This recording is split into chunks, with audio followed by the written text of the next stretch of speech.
नमः। आइए दूसरे अध्याय की कथा सुनते हैं। दूसरे अध्याय का महात्म्य बताते हैं भगवान नारद को, और नैमिषारण्य के तीर्थ में सूत जी महाराज बताते हैं 86,000 ऋषियों को कि सत्यनारायण भगवान की कथा को सबसे पहले किसने किया। काशी आपको मालूम है, काशीपुरी।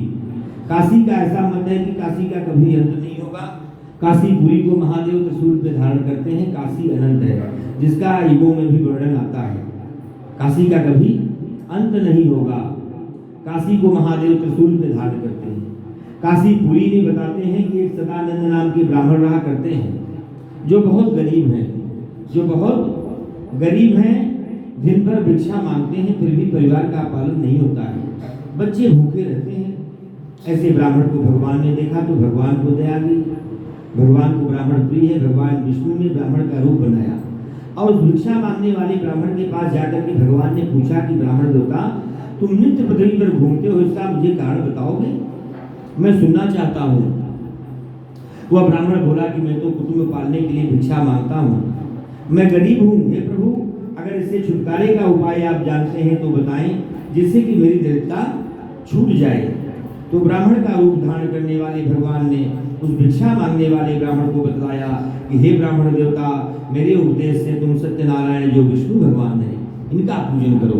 जो प्राणी विधि पूर्वक इनकी पूजा करते हैं दुखों से छूट जाते हैं, इसमें कोई संदेह नहीं है, यह सत्य है। आप तो ब्राह्मण हैं, आपको विश्वास होना चाहिए।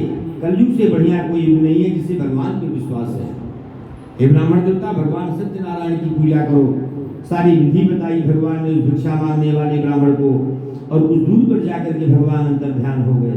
वह भिक्षा मांगने वाला ब्राह्मण विचार करता है, इतनी सामग्री मैं कहाँ से इकट्ठा करूंगा, दिन भर भिक्षा मांगता हूँ, फिर भी बच्चे भूखे रहते हैं। ब्राह्मण को निद्रा नहीं आई। दूसरे दिन वह ब्राह्मण नित्य क्रिया से निवृत्त हुआ तो संकल्प किया कि आज जो भिक्षा मांगने से मिलेगा मैं भगवान सत्यनारायण की पूजा करूंगा।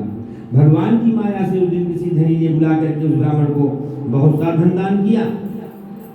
वह ब्राह्मण प्रसन्नतापूर्वक अपने घर आया, सभी सामग्री को इकट्ठा किया, अपने भाई बंधु ब्राह्मण को बुला करके धर्म तत्पर होकर के भगवान का पूजन किया। इस व्रत के प्रभाव से उस ब्राह्मण की मान प्रतिष्ठा बढ़ने लगी, हर महीने व्रत करने लगा, सभी सुखों को प्राप्त किया वह ब्राह्मण। सूत जी बताते हैं 88,000 ऋषियों से कि हे मुनियों, इस प्रकार जिस व्रत को करते हैं उनको वाक्या सिद्धि होती है, इसमें कोई संदेह नहीं है, यह सत्य है। आप और क्या सुनना चाहते हो। 88,000 ऋषियों ने कहा कि महाराज, भगवान ने ब्राह्मण को इस व्रत के बारे में बतलाया तो ब्राह्मण के भी मुख से किसी ने इस व्रत को सुना होगा, हम और भी सुनने की इच्छा करते हैं। भगवान ने ब्राह्मण को बताया तो ब्राह्मण के भी मुख से किसी ने सुना होगा इस व्रत को, हम और भी सुनने की इच्छा रखते हैं। तो सूत जी बताते हैं 88,000 ऋषियों से कि वही ब्राह्मण एक समय अपने धन के अनुसार, अपने ऐश्वर्य के अनुसार इस पृथ्वी पर पूजन करने के लिए उद्यत हुआ। उसी समय एक लकड़ी बेचने वाला लकड़हारा आया। उसी समय एक लकड़ी बेचने वाला लकड़हारा आया। वह लकड़हारा बड़े आश्चर्य में पड़ गया कि पहले यहाँ एक झोपड़ी रहा करती थी, इतना सुंदर महल कैसे बन गया। जो माला बतासा लेके जा रहे थे सबने लकड़ी बेचने वाले से कहा कि ये तो महल ब्राह्मण का बना हुआ है। ऐसा सुनकर के लकड़हारे को आश्चर्य हो जाता है।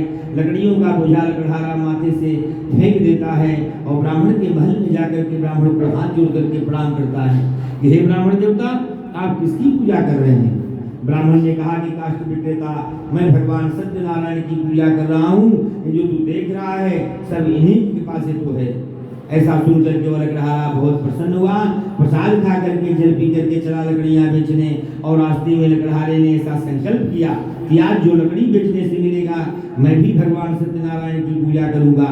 जहाँ धनी लोग रहते थे ऐसे नगर में लकड़ियों को बेचने गया। लकड़ियों के दूना चौगुना दाम मिले लकड़हारे को, लकड़ियों के दूना चौगुना दाम मिले लकड़हारे को। लकड़हारा प्रसन्नतापूर्वक अपने घर आया, सभी सामग्री को इकट्ठा किया, अपने भाई बंधु ब्राह्मण को बुला करके धर्म तत्पर होकर के भगवान को उत्तम उत्तम पदार्थ नैवेद्य अर्पण किया। केले का फल, गौ का घी, दूध, गेहूं का आटा, सवाया इकट्ठा करके बंधुजनों से भगवान का पूजन किया। इस व्रत के प्रभाव से लकड़हारे ने भी इस पृथ्वी पर धन और ऐश्वर्य को प्राप्त किया और अंत में वैकुंठ को प्राप्त किया। रेवा खंड श्री सनाथायाम जय बोलो सत्यनारायण भगवान की जय।